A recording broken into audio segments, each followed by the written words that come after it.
इस news के प्रायोजक हैं Meena fashion mall. मावियाचे Lok Sabha उमेदवार चंद्रकांत खैरे यांनी लोकसभा निवडणुकीबद्दल म्हटले की निवडणुकांमध्ये मागे पुढे चालू राहते। शिवसेना उद्धव ठाकरेंच्या आदेशाने त्यांच्या नेतृत्वाखाली जबरदस्तपणे महाराष्ट्रात वातावरण तयारी झाली।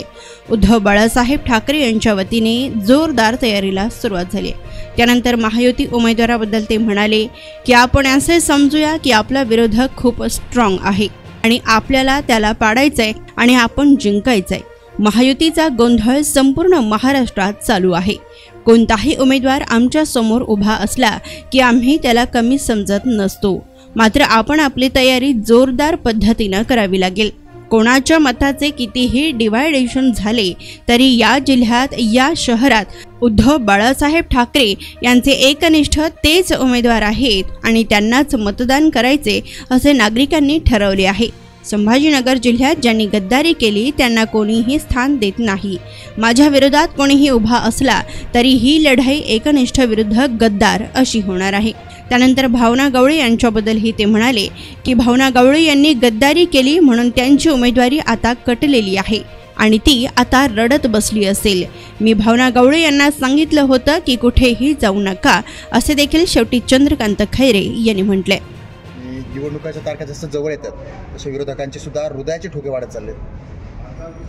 नाही, निवडणुका असतात, निवडणुकीमध्ये मागे पुढे चालत असतात। कोण काय आपल्या आपल्या परीने लोक तयारी करतात। शिवसेना तर त्या ठिकाणी माननीय उद्धव साहेबांच्या आदेशाने आणि नेतृत्वाखाली जबरदस्तपणे महाराष्ट्रात वातावरण तयार झालं आणि म्हणून उद्धव बाळासाहेब ठाकरे या आमच्या शिवसेनेच्या वतीने आम्ही सगळीकडे त्या ठिकाणी जोरदार तयारी सुरू झाली। बरं, खरे साहेब, तुम्ही या ठिकाणी जी तयारी करताय तुमचा जो पॅटर्न आहे तो काहीसा वेगळा आहे, सर्वांना माहिती देतो, मात्र त्या विरोधामध्ये महायुतीचा उमेदवार कोण असेल हा प्रश्न अजूनही गोलदार आहे। आपण एक असं समजूया की आपला विरोधक खूप मोठा स्ट्रॉंग आहे आणि त्याला आपल्याला पाडायचं आहे। बरं, असं करूनच त्या ठिकाणी आपल्याला त्याला पाडायचं ना आपण जिंकायचं, ही आमची भूमिका असते। मात्र उमेदवार न देण्यामध्ये असं वाटतं बऱ्याच दिवसांपासून की त्यांचं गोंधळ आणि संभ्रम हा काय संपूर्ण आपल्या इथंच नाही, संपूर्ण महाराष्ट्रात त्यांचा गोंधळ चालू आहे। बरं, आणि अशा गोंधळात त्यांना कळलं नाही। आता आमची कन्याची भावना गवळी ती तर आता रडत बसली असेल।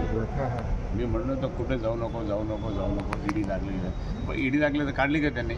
नाही काढली, मग कशाला आपण बंडखोरी करायची? कमीत कमी एकनिष्ठतेचं हे तर राहिलं असतं ना। खरे साहेब, वंचितने आपला उमेदवार दिला, तुमच्यासाठी आनंदाची बाब?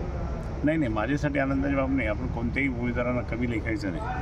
आपण आपली तयारी जोरदारपणे करायची बाकी आहे। मागच्या हिंदू मताचं डिवायडेशन झालं म्हणून ते निवडून आले, आता मुस्लिम मताचं डिवायडेशन होईल म्हणून आपले चान्सेस जास्त आहेत। नाही, ते त्याचं असं म्हणता येत नाही आपण कोण कधी काय हे होईल, परंतु मात्र ह्या शहरामध्ये या जिल्ह्यामध्ये उद्धव बाळासाहेब ठाकरेंच्या एकनिष्ठतेचे जे उमेदवार आहेत त्यांनाच मतदान करायचं असं नागरिकांनी ठरवलं।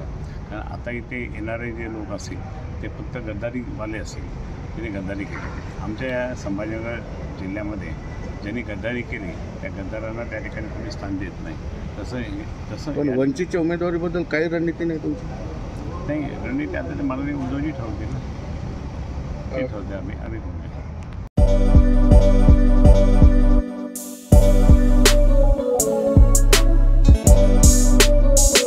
सोलापुर शहर वासियों का कई सालों का अटूट विश्वास मीना फैशन मॉल। ईद हो या दिवाली, ग्राहक की पहली पसंद मीना फैशन मॉल।